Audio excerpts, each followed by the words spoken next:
Xoghayaha Xisbiga Mucaaradka Ucid Maxamuud Cali Saleebaan Ramaax oo inta aanan la xirin ka hor la hadlay warbaahinta in waaran ay CID-da u soo jartay waxa uu yiri inta aan la soo doonin ayaan jeclaystay in aan aniga tago waxa kale uu sii raaciyay hadalkiisa in waarankan loo soo jaray uu og yahay madaxweynaha Jamhuuriyadda Soomaaliland Mudane Muuse Biixi Cabdi waa sidoo hadalka u dhigay waxaana hadaladiisii kamid ahaa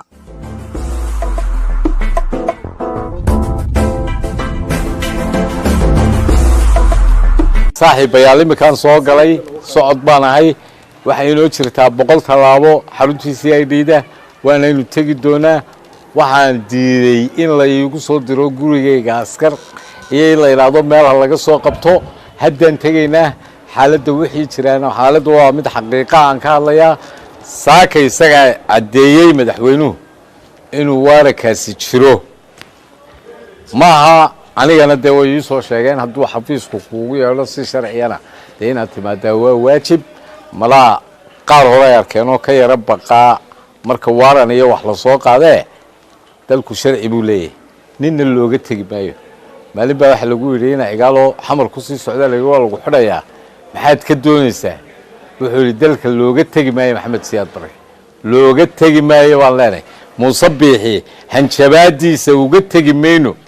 halkan aniga waxa hor u dhacday anigoo aan cabin inay wada garanaysaan Ramaax oo xabadaydana gaariga iigu jirto oo sita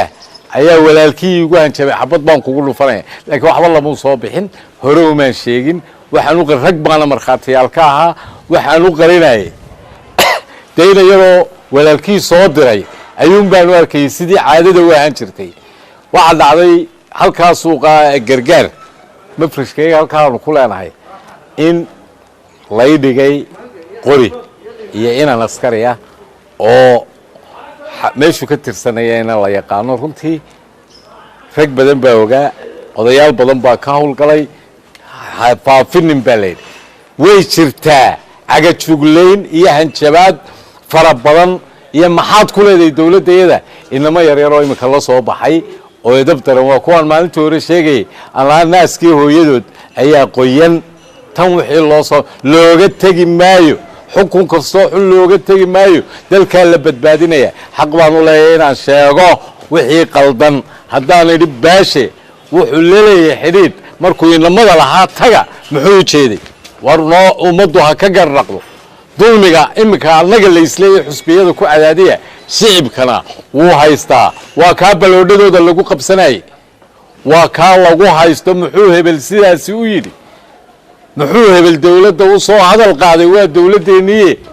waa tii uu lahaa hadii loo codeyn waayo hebel dhirbaaxan ugu la tagaya nin walba la dhirbaaxayo qolada sheegta waad ku jiri maaya dalku marxalad xun ayuu maraya annaga niri sheegnay cadaynayna dalku sharci buu leeyahay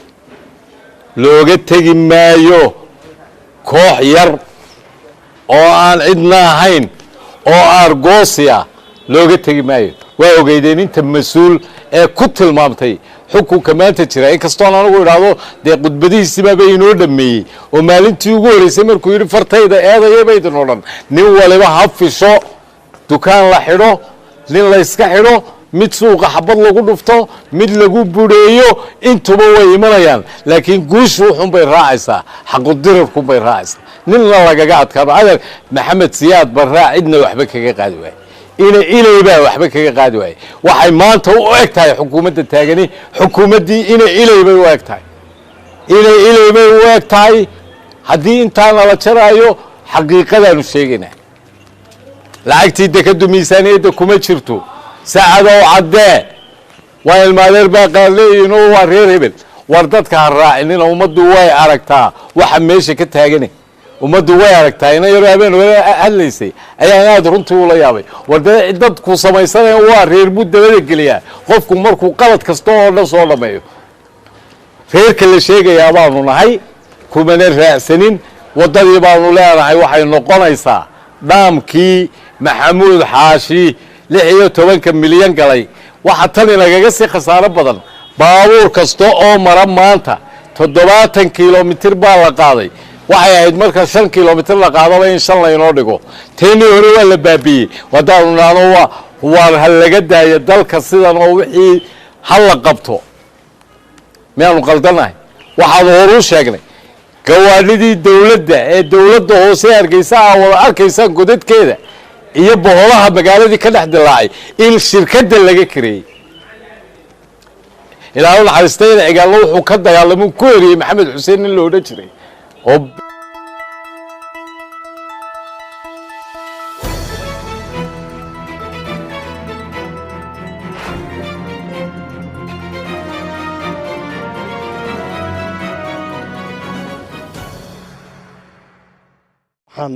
shacbiga jamhuuriyadda Soomaaliland u xaqiijinaya in xarunta CID-da imika la igala haray xogayaha arrimaha gudaha ee xisbiga cadaaladda iyo daryeelka Maxamuud Cali Saleebaan Ramaax kaasoo aan anagu xisbi ahaan aaminsanahay inay sifo sharci darro ah lagu xidhay waana dhiilo hor leh oo Soomaaliland ku soo korodhay waxaan aad iyo aad u cambaaraynaynaa xariga agajugleynta iyo handidaadda lagu hayo axsaabta qaranka saxaafadda iyo shacbiga jamhuuriyadda Soomaaliland waxaan aaminsanahay xariga xogayuhu inuu xaaraan yahay inuu xarig siyaasadaysan yahay Soomaaliland taariikhda markii koowaad weeye ee hoggaan xisbi la xidho imikana xogayaashii baa loo soo jeestay in la xidho waxaan mar labaad iyo mar saddexaad ba cambaaraynaynaa xariga foosha xun waxaan leeyahay shacbiga Soomaaliland uma dul qaadan doono waxaan ugu baaqaynaa inay ka dhiidhiyaan xariga soo noqnoqday haddii kale qof walba halkiisa ugu imanaysa maanta Ramaaxo kaliya la xidhay bari laakiin cid walba waa la xidhaya dalkani wuxuu uu ku yahay dal waa sharciga weey haddii sharciga la ilaalin waayo oo awood la isu adeegsado waxay noqonaysaa siyaasiyiintu inay isdifaacaan oo ay boori gaar yeeshaan oo ay silaaliyaan oo nin waliba beeshiisu ilaaliso ayay noqonaysaa waxaan ugu baaqaynaa dhammaan shacbiga jamhuuriyadda Soomaaliland inay xariga ka dhiidhiyaan gaar ahaan deegaanka uu ka soo jeedo waxaan leeyahay waa in laga dhiidhiyaa waa in la tusaa xarigaasi inuu xarig xaaraan yahay uu xarig sharci darro yahay waxaan ugu baaqayaa taageerayaasha xisbiga inay xariga dareenkooda ka muujiyaan waxaan leenahay xukuumaddu degdeg xorriyadiisa ugu soo celiso maadaama aan sifo sharciya lagu xidhin waxaan leeyahay degdeg xukuumaddooda waayo annaga waaran nala tusayna ma jiro waaran nala tusayo imika Faysal Xiise tusayna ma jiro markaan ku war ninkan waxaad ku xidhay tus iimuu sheegin inuu sifo sharciya u maray xarigiisa galun buu kuuray isagoo anigana gogoshiisa soo qaadan biigu marka waxa weeye waxay niyad jab ku tahay nidaamkii dimuqraadiga ahaa ee aynu qaadanay buu niyad jab ku tahay nidaamkii aynu dhoodhoobaynay geeska Afrika aynu ka hayn iftiinka baxaya ayay dhabar jab ku tahay waxaynu leenahay xarigaasi haddii uu sii socdo wuxuu wiiqayaa iyadoo aynu ognahay adduunyadii bay imaka daynay dhabarkeena soo jeedisay haddana wuxuu sii wiiqayaa intii yarayday nagaga hadhay adduunyada iyo sumcadda qarankaba uu dhaawacayaa xarigaasi waxaan leeyahay xorriyadiisa degdeg ah loogu soo celiyo sabab ma loo xidhay xogayaha Ramaax sabab ma loo xidhay marka laga tago eed hore oo loogu yeeray halkan oo ka jawaabay oo ahayd gudoomiyaha golaha wakiilada soo eedeeyay oo ka jawaabay mooyaane annagu wax kale oo ninka loo haysto waxaan aaminsanahay in lagu haysto maxaad u hadlaysaa maxaad u cambaaraynaysaa xukuumadda maxaad waxa uga hadlaysaa ayaan aaminsanahay in lagu haysto ninka markan aad leedahay way deegaankiisu ka caadi fiican maanay loo qaadanayn in qabyaaladii aad soo horunaysaan maanu ninku xisbi ka tirsanayn marka leedahay deegaankiisu way fiican maya anigu dareenkan ka hadlaya dareenka shacbigan ka hadlaya dareenka shacbiga jamhuuriyadda Soomaaliland malaade waxa sawanad maqleynay waxaan horreysiyay shacbiga jamhuuriyadda Soomaaliland inta jecel nidaamka cadaaladda iyo xorriyatul qowlku dareenkooda ka sameeyaan dareen celinaha ka sameeyaan baan leenahay marka waxaan ugu baaqaynaa xukuumadda waxaan leenahay xarigan iyo cagajugleyntan iyo damdamtan joojiya baan leenahay xukuumaddu waxay bilowday xukuumadii hore waxay bilaabi jireen iyadoo ay sanad ka harsan tahay dhicitaankoodu tan iyadoo bilowa 2 sano iyadoo aan gaarinba ay xarigii iyo damdamtii iyo cagajuulintii bilowday waxaanay ogeyn